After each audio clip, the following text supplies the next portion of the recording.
Il l'avait fait 12 fois auparavant. Le propriétaire et son équipe. 3 gars, même routine.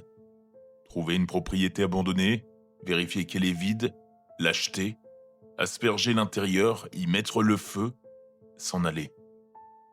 Déclaration d'assurance dans les 48 heures, paiement dans les 6 mois, divisé en 4. La propriété numéro 13 était une saisie immobilière, côté est, vide depuis 2 ans. Le propriétaire l'a vérifié lui-même, lampe torche coupant à travers l'obscurité. Pièce vide, fenêtre brisée. Il a donné le signal. L'équipe est entrée, liquide inflammable. Ils ont allumé le feu à 2h du matin.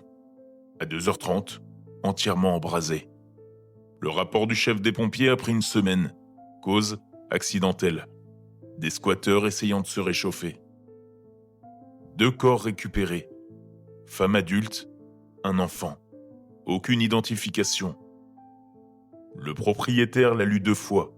Des squatteurs à l'intérieur. Ils étaient passés juste à côté d'eux. Les avaient brûlés vifs.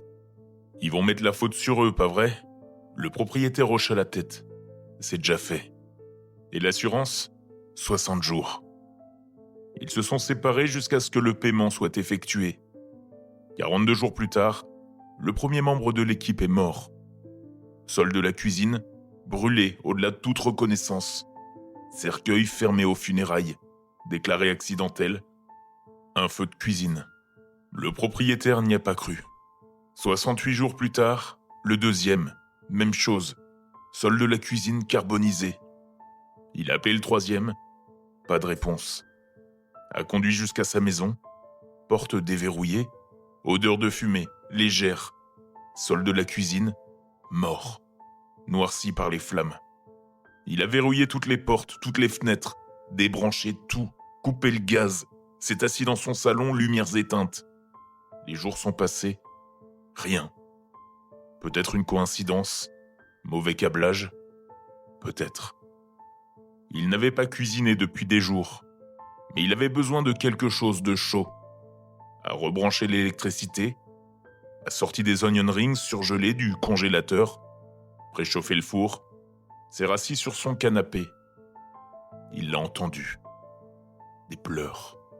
Un enfant qui pleure. Il s'est retourné. Rien. Le son est devenu plus fort. Des cris. Un enfant qui crie. Il s'est déplacé dans la maison. Chambre, rien. Salle de bain, rien. Retour à la cuisine. Plus fort ici. Étouffé. Le four a bipé. Les cris se sont arrêtés. Silence. Il a expiré. Paranoïa. Il s'est tourné pour ouvrir le four. La porte s'est ouverte toute seule, lentement. Il a reculé. Petite, noircie, un enfant, brûlé, rampant vers l'avant. Il a agrippé la porte du four, puis une autre, plus grande. Ils ont attrapé ses jambes, ses bras. Il a crié. Ils l'ont traîné à l'intérieur du four. Il a griffé le sol. La chaleur était insupportable. Ils l'ont soulevé, tiré à l'intérieur. Il ne pouvait plus respirer, plus crier. Sa peau a bouillonné. Ses cheveux se sont enflammés. Il a tout ressenti. Chaque seconde. Exactement comme eux.